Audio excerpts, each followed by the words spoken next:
اعوذ باللہ من الشیطان الرجیم بسم اللہ الرحمن الرحیم۔ السلام علیکم ورحمۃ اللہ وبرکاتہ۔ آپ دیکھ رہے ہیں اے ٹو زیڈ عملیات چینل۔ جیسا کہ آپ کو معلوم ہے کہ اس ویڈیو کے ذریعے سے، اس چینل کے ذریعے سے میں آپ کے لیے وظائف اور عملیات لے کر حاضر ہوتا رہتا ہوں۔ آج بھی میں آپ کے لیے، اپنے بھائیوں کے لیے عملیات اور وظائف کے متعلق چند چیزیں، چند آداب، چند قانون و قیود و حدود لے کر حاضر ہوا ہوں۔ اگر آپ یہ ویڈیو دیکھ لیں گے مکمل تو جب بھی زندگی میں کبھی بھی اگر آپ وظیفہ کریں گے یا آپ کو وظیفہ کرنے کی ضرورت پڑے گی یا آپ کر چکے ہیں یا کرنا چاہتے ہیں، تمام صورتوں میں آپ اس ویڈیو کو دیکھنے کے بعد آپ صحیح معنی وظائف اور عملیات سے مستفید ہو سکیں گے۔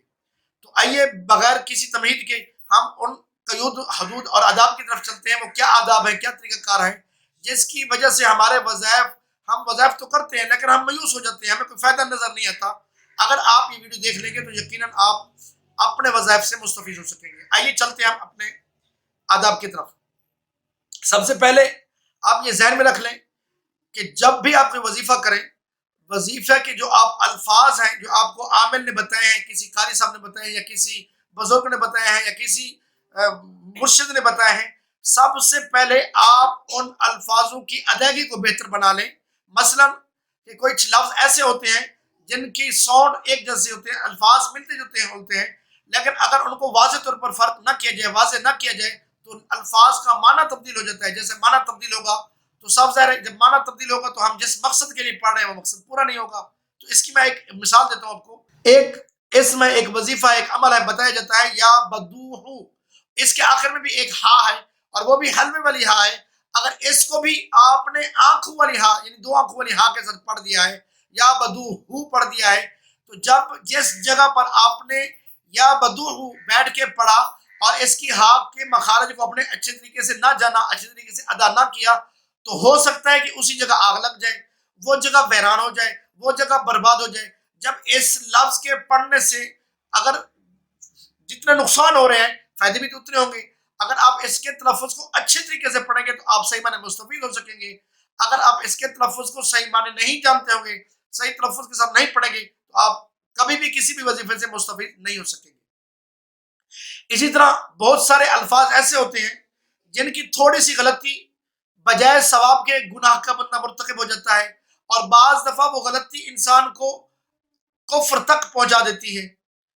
تو سامعین محترم، آپ سب سے پہلے جو بھی وظیفہ کرنا چاہتے ہیں ان کے الفاظ، ان کے تلفظ، ان کے مخارج یا اگر کسی قاری سب سے بہتر کر لیں اور اس کے بعد ان کو ادا کریں۔ اسی طرح اللہ تعالیٰ کا ایک اسم ہے یا غنیو، اور کچھ لوگوں کی زبان کی ادائیگی کی وجہ سے وہ لفظ یا غنیو ادا نہیں کر سکتے، تو وہ لفظ یا غنیو کی جگہ یا غنیو پڑھتے ہیں، گاف کی آواز نکالتے ہیں، تو ایسی صورت میں بھی وہ بہتری کی بجائے وہ نقصان کی طرف چلے جاتے ہیں۔ تو وظائف در حقیقت نقصان نہیں دیتے، بلکہ انسان کے اپنے الفاظ، تلفظ جو وہ ادا کر رہا ہوتا ہے اس کی وجہ سے وہ نقصان کی طرف چلا جاتا ہے۔ آپ جاتے ہیں دوسرا قانون، دوسرا قیود و حدود وہ کیا ہے؟ وہ یہ ہے کہ آپ جب بھی وظیفہ کریں یا عمل کریں، سب سے پہلے جس مقصد کے لیے ہم وظیفہ یا عمل کر رہے ہیں اس مقصد کو اپنے ذہن میں رکھیں۔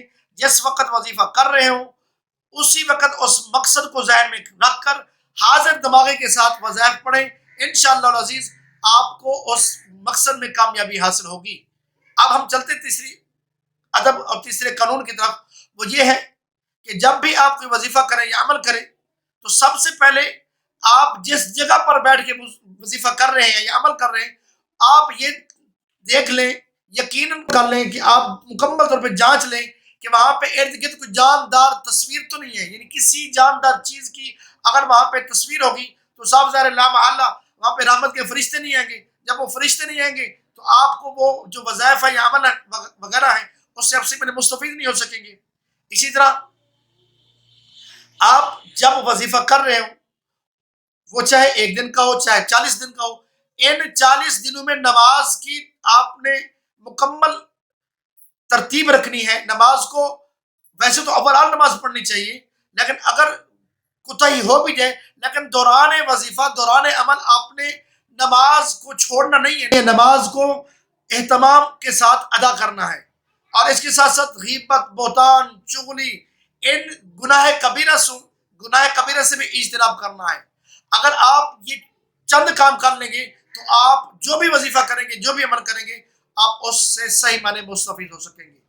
تو امید کرتا ہوں کہ آج کا میرا یہ بتایا ہوا طریقہ، آداب، قانون آپ کو سمجھ آئے ہوں گے۔ اگر آپ کو سمجھ آئے پلیز اس کو آگے شیئر کریں اور بہت زیادہ شیئر کریں، تاکہ اگر کوئی لوگ وظیفہ کر رہے ہیں یا عمل کر رہے ہیں تو اس ویڈیو کو دیکھنے کے بعد اگر وہ کسی کمی یا کوتاہی کی طرف آئے، اور صاف ظاہر ہے آپ کو جب وہ وظیفہ کریں گے اور وظیفے سے صحیح معنی مستفید نہیں ہوں گے تو ان کا یقین قرآن و حدیث سے اٹھ جائے گا، وظائف سے وہ یقین ان کا ختم ہو جائے گا۔